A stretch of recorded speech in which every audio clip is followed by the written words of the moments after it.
दास काय को का बात है गई और तुमसे कुछ कही का हमें बताओ ना, बोलो तो महाराज बोली।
नारद जी जब आसन पर बैठे, परीक्षित बड़े प्रसन्न हुए। नारद जी आप आ गए तो परीक्षित ने नारद जी से कहा, कहो बाबा जी कैसे जन्म हुआ? नारद जी ने परीक्षित से कहा, हे राजन परीक्षित, हम तो यहाँ से गुजर रहे थे, सोचा तुम्हारे हालचाल लेते चले, तो हम तो तुम्हारे हालचाल लेने के लिए आए। जब बताओ आज तुम इतने उदास क्यों लग रहे हो?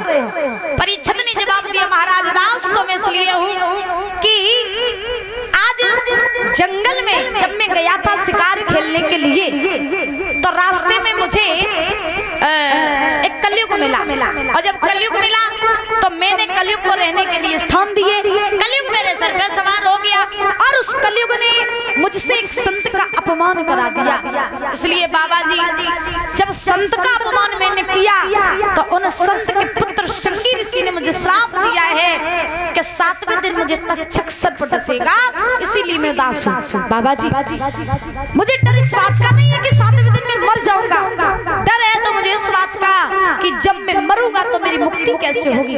बाबा जी मैं अपनी मुक्ति कराना चाहता हूँ, अपना मोक्ष कराना चाहता हूँ, तो आप मुझे मुक्ति का कोई रास्ता बता दीजिए। जब ये बात कही कि मुक्ति का रास्ता बता दीजिए, तो बुजुर्गों नारद जी ने जवाब दिया, अगर तुम मुक्ति का रास्ता चाह रहे हो तो ऐसा करो कि अब तुम संसार की मोह माया छोड़ो, घर परिवार को छोड़ो और छोड़ करके जंगल में जाकर के तुम संतों के द्वारा श्रीमद् भागवत महापुराण कथा का आयोजन करो और उस कथा को श्रवण करो।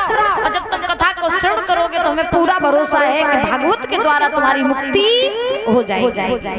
इतना कह करके नारद जी वहां से चले गए। आज परीक्षित ने उसी समय मोह माया को छोड़ा। परीक्षित के पुत्र थे जिनका नाम था जनमेजय। तो परीक्षित ने अपने पुत्र जनमेजय का राज्य तिलक करवाया और राज्य तिलक करवा करके परीक्षित जंगल के लिए जाने लगे। नवल दे रोती रह गई। हुआ ऐसा